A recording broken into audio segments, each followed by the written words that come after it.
Welcome back to the deep dive. We've got quite a story for you today. The source material we're looking at, it weaves together two different timelines in this really fascinating way. It really does. You've got this contemporary story about restoring an old garden, but then it's layered right over a WWII espionage mystery. Deep family secrets, too. Yeah, exactly. We're talking crumbling English manners, the secret language of flowers, which is amazing, high-stakes military science during the war, and this family just completely haunted by an old accusation. Treason, no less. Mm-hmm. And that's our mission today, really, to synthesize these two threads. We need to follow Julia Esdaile in the present. She's a landscape architect. She's arriving at this place, Havenworth Manor, and she's kind of desperate for a fresh start. Right. But at the same time, we need to track the dark history of Margaret Clarke's American half-sister, Irene, back in 1940. We're looking for clues, in the dirt, in old sketches, trying to figure out what secret is buried there. And why uncovering is so crucial now for everyone involved today. Exactly. Why it's the key to sort of redemption and peace for the present-day characters. Okay, so let's kick things off in the present day. Julia. She arrives at Havenworth, and things are not going well for her. She's hours late, totally exhausted. And she's got her 5-year-old nephew, Sam, with her. Right. And Julia, she's supposed to be the specialist in restoring historic gardens, but her career is basically in tatters. Yeah, the backstory there is pretty rough. Her sister, Rebecca, struggled with addiction, tragically passed away. But before that, she stole a huge amount of money from Julia's old firm, Hartwell and Sons. And Julia took the blame for it. Lost her job, her reputation, everything. So Havenworth isn't just a job. No, it's like an exile. A lifeline, maybe. A place she hopes she and Sam can escape all the, the shadows of grief and shame, as the source puts it. And the manor itself, Havenworth. Yeah. It's this 400-year-old estate. Yeah. It sounds grand, but also really neglected. Oh, massively. Crumbling walls, total neglect. It kind of mirrors Julia's own internal state, doesn't it? And she picks up on that vibe immediately. She senses the emotional weight of the place. Yeah, she has this line right near the start, saying that reviving a garden like this takes just as much magic as bringing any once living thing back from the dead. Which is a huge tell, isn't it? It signals right away this is going to be about way more than just, pruning roses. It's about healing something buried deep in the past. Okay, so Section 1. The job itself, the mandate, and the people Julia meets at Havenworth. Talk about the state of the gardens. Well, it's bad, like really bad. Julia does her initial walkthrough, and the front gardens, the formal ones, are supposed to be these neat, symmetrical hedge mazes, completely barren. The text says even the weeds had given up. Just desolate. Wow, okay. But the back gardens, that's her main focus. Yeah. And they are a catastrophe, just a wild tangle. So like overgrown. Beyond overgrown, you can apparently see the bones of what was once a magnificent design. There's this huge parterre, one of those formal garden layouts with geometric beds and paths. But the stone surrounding it is terribly damaged. There are just random mounds of dirt everywhere. And the greenhouse, forget it. Collapsed, completely swallowed by ivy and moss. It's like a symbol of decades of decay, of suppressed history, really. And the owner, Margaret Clarke, she adds this layer of impossibility onto this already huge challenge. Oh, absolutely. Margaret's elderly, seems frail, but she has this iron will about the restoration. She demands an exact restoration. It has to be precisely how it looked when she was a child. Okay, that sounds specific. So Julia asks for the basics, right? Like old plans, photos, even just a list of the plants that used to be there. And Margaret gives her nothing. Zero. She just waves her hand and says, oh, I was never good with that kind of thing. That's bizarre. How can you demand perfect replication but refuse to give any reference points? Exactly. It makes no sense professionally. It's like she's setting Julia up to fail. Or maybe it's some kind of test. It's clear this isn't just a landscaping job. Right. And Julia figures this out pretty quickly. The demand seems totally illogical until Margaret reveals why she wants it done. Yeah, Margaret admits it's not really about the garden itself. It's a spiritual thing for her. She says she's seeking forgiveness, redemption. For breaking a promise she made a long, long time ago to someone who, quote, hurt me very badly. And restoring the garden exactly as it was is somehow the only way she thinks she can find peace before she dies. It's like penance through horticulture. The weight of that is just enormous. Putting that on Julia, who's already dealing with her own grief and betrayal issues with her sister Rebecca. It really resonates, doesn't it? Julia understands unspoken words, unresolved pain. She gets that Margaret needs the truth, whatever it is, to find peace. So the physical work, the digging and planting, it becomes this ritual, a way to unearth marks of her past. And the other people at Havenworth, they tie into this past too, right? Andrew and Morrison. Right, Andrew? He's Margaret's godson. He's a doctor, but he's also basically running the estate, and he seems incredibly stressed. Yeah, the text describes him as sharp, wary. He's suspicious of Julia and Sam from the get-go, asking all these pointed questions about budgets and schedules. Well, he's juggling ER shifts and managing this crumbling estate, so you can kind of see the pressure. But his main concern seems to be Margaret's health. He's worried digging into the past, especially about this half-sister Irene. The one Margaret called a traitor. Exactly. He's afraid the shock of uncovering that story could literally kill Margaret, given her heart condition. He's very protective. But then there's Andrew's sister, Helen. She's an accountant. Seems a bit more welcoming. Yeah, Helen provides a bit of balance, and crucially, it's through Helen we get this vital link to the wartime past, their grandfather, Charlie. Ah, yes. Charlie was one of the London evacuee children who lived at Havenworth during the war. For 6 years. And he and Margaret were apparently inseparable back then. Margaret's parents even helped support Charlie's family after his father and siblings died in the Blitz. So Andrew and Helen, the current caretakers, they are direct descendants of someone who was right there when all this drama with Irene happened. Exactly. The past isn't just buried in the garden, it's walking around in the present day. Julia is surrounded by it, literally. Okay, so let's shift focus now. Section 2. Back to 1940. Let's meet this ghost haunting the garden, Irene Clarke. Right. Irene is Margaret's American half-sister. She came to England after her own mother died, and the sources are really clear she feels completely out of place. Like an outsider. Totally. Tolerated maybe, but not really wanted, like a guest who's overstayed her welcome. And she is desperate to get back to the U.S. Because she wants to go to art school. Yes, the Golding's Institute of Fine Arts in New York. It's this prestigious place. And for Irene, it's not just a dream, it's her escape plan. But her father, John Clarke, he puts a stop to that. Slams the door shut, yeah. Forbids her from traveling across the Atlantic. It's 1940. The U-boat threat is incredibly real.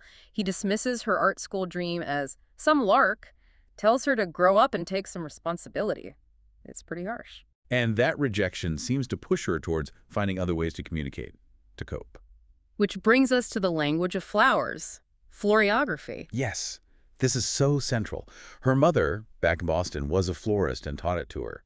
So it's this deep connection to her lost mother and her old home. And it's not just like a quaint hobby. She uses it actively. Oh, absolutely. It's her escape, but it's also becoming a coded language.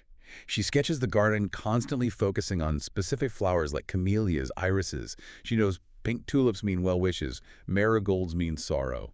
So in this house where she feels unheard, the flowers become her way of expressing her real feelings, her longing, frustration, even affection. Precisely. It's her silent language. And it becomes the key to understanding her later actions. Now, her father, John Clarke, he's not just a dismissive dad. He's got a significant role in the war effort. Hugely significant. He's a top scientist at Cambridge University. And even more importantly, he's the chair of the Committee for the Scientific Study of Air Defense CSSA. Wow. So he's right at the heart of Britain's technological defense against the Blitz. Exactly. The source says the war has aged him way beyond his 46 years. He's under immense pressure. This context is critical for understanding the stakes later on. And despite the age gap, Irene's 18, Margaret's only 7. They had a real connection. A deep one, it seems. Very private. Irene looked after little Margaret and the other evacuee kids, like Charlie. And they had secrets.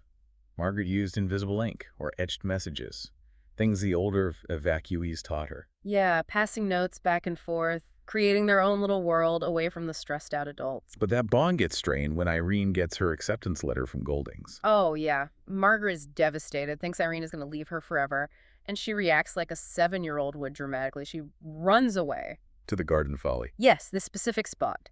A dilapidated, sort of forbidden structure hidden behind a huge old yew tree right at the edge of the wilder part of the garden. And this folly seems important, like a repository for secrets. Absolutely crucial. It's Margaret's sanctuary, the place she goes when emotions are too big. The narrative flags it really clearly. You just know whatever the final secret is, it's probably hidden there. Okay, so Margaret runs off to the folly. And it's right around this time that James Atherton appears. The catalyst for everything that follows. James Atherton. Initially, he seems like a hero, an injured RAF pilot. Charming, attentive. But he's not what he seems. Not at all. We find out later he's actually a fascist sympathizer and a black marketeer making money off the war. But for Irene, initially, he's magnetic. He's the first person who actually sees her art, validates her talent in a way her father never did. And he plays on that vulnerability. Immediately, he gives her these German-made Faber-Castell coloring pencils, the very things her fiercely patriotic father called unpatriotic and banned from the house. So the pencils themselves are like this little act of rebellion, a secret connection to James against her father. Exactly. It's thrilling. It's dangerous. And their connection just ignites. It's fast, intense, and they even start using the language of flowers in their coded letters. Astrantia for courage, camellia for desire. It's all built on secrets, shared opposition to Havenworth's rules, and it's the beginning of her downfall. Okay, fast forward again, section 3. Back in the present, Julie and Helen make a huge discovery. Yes, they're searching through storage rooms, looking for anything that might help with the garden plans, and under an old mattress, they find it. Irene's Florilegium. Her botanical diary, the sketchbook. Exactly, filled with incredibly detailed sketches of the gardens from 1940. For Julia, it's like finding the Rosetta Stone for the restoration project. But then they find something else tucked inside. A photograph. And Margaret sees it. And her reaction is just explosive. She gasps. She recognizes Irene instantly. And decades of silence just break open. This is when the traitor label comes out. Yes. Margaret reveals the official family story, the one she's lived with her whole life. Irene was a traitor. A Nazi spy who ran off to Germany during the Blitz. She says her mother tried to erase Irene completely throughout every photo, every record. Wow. So Julia realizes the garden restoration isn't just about plants and paths. It's about excavating a reputation that was deliberately destroyed. Precisely. The weight of the task just becomes immense. So let's get the historical side of that traitor story. What really happened after Irene connected with James? Well, she marries him very quickly. Seems like a desperate move to finally escape Havenworth. She moves into his posh Mayfair flat in London. But the glamour doesn't last. No. She pretty quickly discovers where James's money is really coming from. It's not just shady deals. It's profiteering from the war and, worth, passing secrets to the Abwehr German military intelligence. And he has an accomplice. Arthur Douglas owns a shipping company, which James uses for smuggling goods and, presumably, information. So Irene finds out her husband is a spy. What does she do? She's trapped. And then things get even more complicated. She's approached by this MI5 agent, a guy named Roger. He seems to be acting somewhat off-book, a bit rogue. MI5. So British intelligence knows about James. Roger does. But he explains he can't just arrest James because it might expose Irene's father, John Clarke, and his top-secret work at CSEC. It's too sensitive. So Roger pressures Irene. He coerces her, basically threatens her with prison and ruining her father if she doesn't agree to spy on her own husband, become a counter-spy. That's an impossible position. Totally. Her mission is incredibly dangerous. Watch James, track his meetings, note down who he talks to, what packages arrive. She has to report back to Roger every second Thursday at 3 p.m. She agrees, but it's purely out of desperation to protect her father, to stay out of jail herself. It's not about choosing sides politically. And the stakes just keep rising because of this specific piece of technology, the cavity magnetron. Yes. This is the absolute core of the espionage plot, the cavity magnetron. It sounds technical, but basically it was this small vacuum tube that revolutionized radar technology.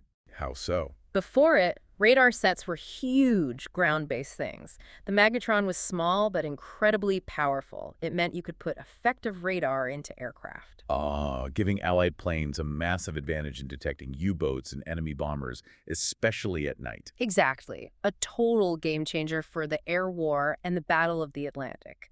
And John Clarke, Irene's father, as head of CSAD, was responsible for getting it mass-produced. But British factories couldn't handle it. They lacked the capacity for the kind of scale needed, quickly.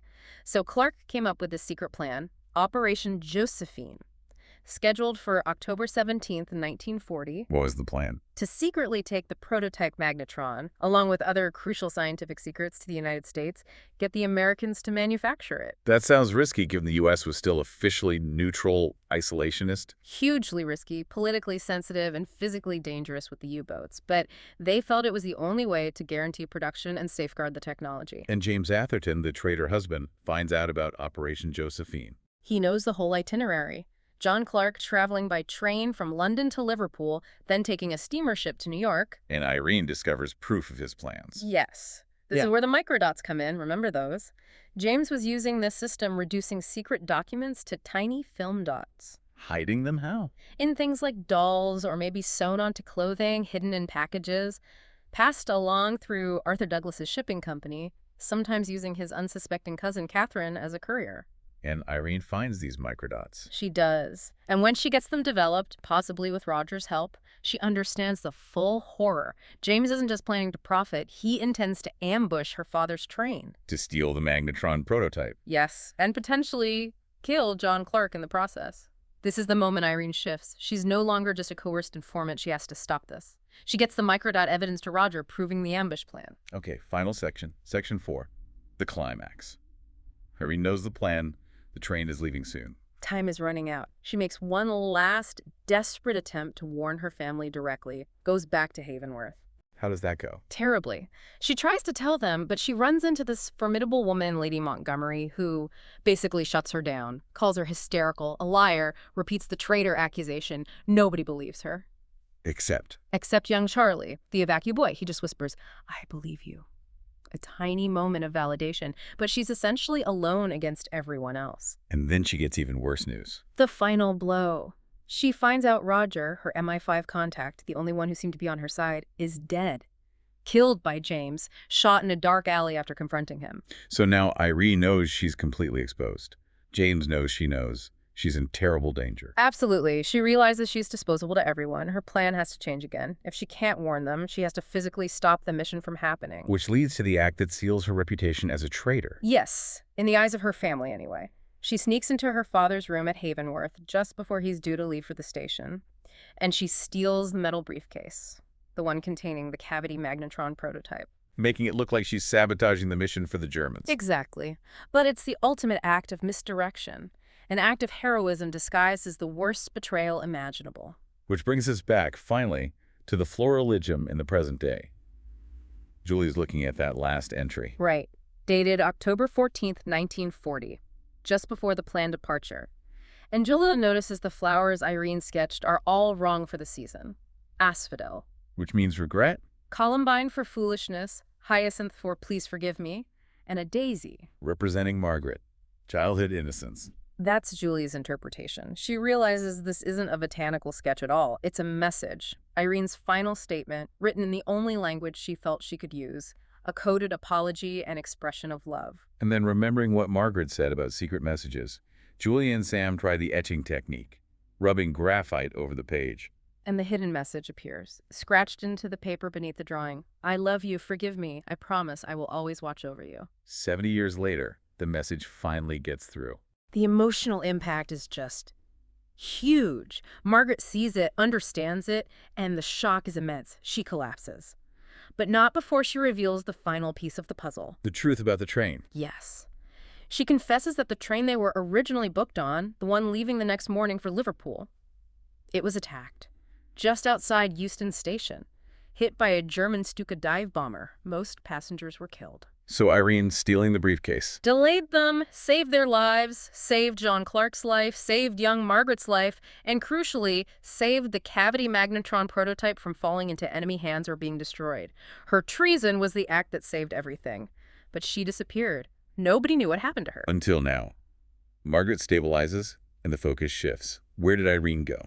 Where's the briefcase? All eyes turn to the one place that makes sense. The Forbidden Garden Folly, Margaret's childhood hiding place. Julia and Andrew go there. And Andrew, by this point, his suspicion of Julia is completely melted away, right? Yeah. They're united in finding the truth. Completely. They search the crumbling folly, and they find it. An old, dented metal briefcase. The prototype. Presumably containing it, yes. But they find something else, something horrifying. Irene. Irene's skeleton, hidden within the folly structure all these years. DNA confirms it's her. So what happened to her after she stole the briefcase and left the message? The final pieces fall into place. It seems after leaving Havenworth, likely heading for somewhere safe, perhaps trying to get the briefcase to authorities other than Roger or her father's initial contacts, she was caught near a tube station during an air raid. A bomb blast nearby knocked her down some stairs, injuring her badly. But she didn't die there. No, mortally wounded, bleeding, she must have dragged herself, and the heavy briefcase back to the one place she associated with safety and secrets at Havenworth the Folly. She crawled inside, protecting the magnetron with her last breath, and collapsed. Died a hero, alone, in the place she ran to as a child, protecting the technology that would help win the war, defeating her traitor husband's plan. An utterly tragic but incredibly heroic end. A spy who saved the day but was remembered only as a traitor. And the source material makes a point of connecting this fictional sacrifice to real history. Yes. The author's note specifically mentions the Tizard mission. That was the actual real-life secret mission in 1940, led by Sir Henry Tizard, that took the cavity magnetron and other British technological secrets to the U.S. So Operation Josephine is the fictional version of that real event. Exactly. It highlights the very real dangers and stakes involved. And it even includes this amazing real anecdote. Edward Bowen, one of the scientists traveling with the Tizard mission, was carrying the box with the prototypes. Yeah. And he almost lost it. Apparently, it was tied briefly to the roof rack of a taxi outside Euston Station and nearly fell off or got left behind. No way. The fate of the war, almost lost on top of a London cab. It's incredible, isn't it? So Irene's fictional story takes that real anxiety, that what-if moment, and spins it into this deeply personal narrative of sacrifice. What if someone had tried to intercept it? What if it took an unknown act of heroism to save it? It makes Irene's story feel even more plausible, more poignant. And in the present day, this discovery finally allows for healing. Completely. The cycle closes. Andrew sees Julia's strength, her empathy, understands the depth of what she's helped uncover. He admits he's fallen for her and for Sam. And asks them to stay. Yeah. Ask them to stay at Havenworth permanently. To look after the gardens, now restored, embodying the restored truth about Irene. The restoration project that started as Margaret's penance becomes Julia's redemption, her fresh start, and a real home for her and Sam. Irene's memory isn't just resurrected, it resurrects Havenworth itself. Wow, what a journey.